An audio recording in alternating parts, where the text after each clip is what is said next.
Wow. Stuart Alderati, lead counsel for Ripple, shining some light on some really dark stuff here with the SEC. He says the following. Before the SEC sued Ripple, Chris, and Brad 3 years ago today, they offered us the following settlement. Here's the deal. I knew that Chris and Brad were offered some sort of settlement. I'm like, well, we don't know what the terms are really. But he's telling us right here, and it wasn't just Chris and Brad, but the company as well. They could get out of this whole legal fiasco if they did the following.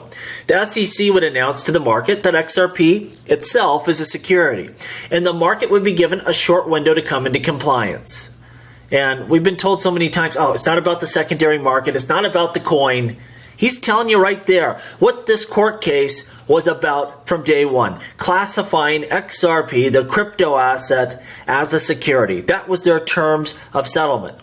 And look, we've seen what happens with XRP when it's delisted from U.S. markets, only allowed to trade overseas.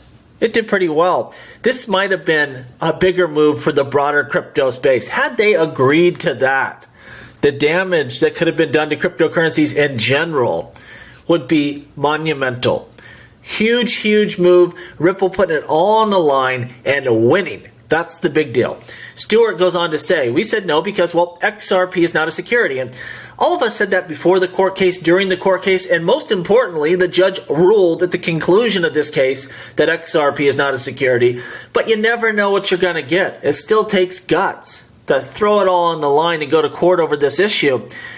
You saw with the library case, the judge didn't necessarily say library token is or is not a security, didn't go over those issues, but wasn't crystal clear like the judge in the Ripple case. You just don't know what you're going to get, and man, did Ripple get a big win, and it's going to help Coinbase, it's going to help, if they go after another token, they got the playbook, and it is clear as day, the law of the land, crypto assets in general are not securities when they trade on the secondary market.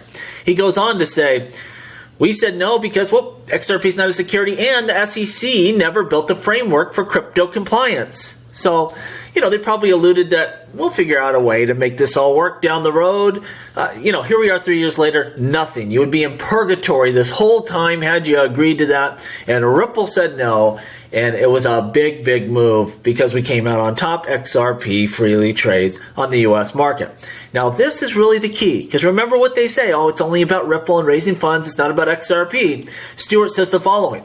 No matter the spin that Clayton, Hinman, and Gensler or anyone else puts on this case, it has always been about one thing.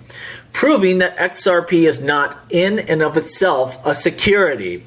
That's what Ripple cared about. And more importantly, the SEC wanted to classify that asset as a security because if they could do it to XRP, there's nothing novel or special about XRP that wouldn't apply to Cardano, ADA, and every other altcoin out there. If they could rip control away and take control by force of the trade of XRP, it would apply to every altcoin out there. And now we got a game that the SEC wants, one in which they are overlords over this whole space. What a huge loss by Gary Gensler. Just blew a hole in his whole plot here. And where does this leave us? Well, he can either waste the rest of his term and get nothing done, or he will have to deal with the crypto space because that loss torpedoed everything that he wanted to do. Let me know what you think down below. And as always, please like, please subscribe. The revolution will be televised right here on Jungle Link.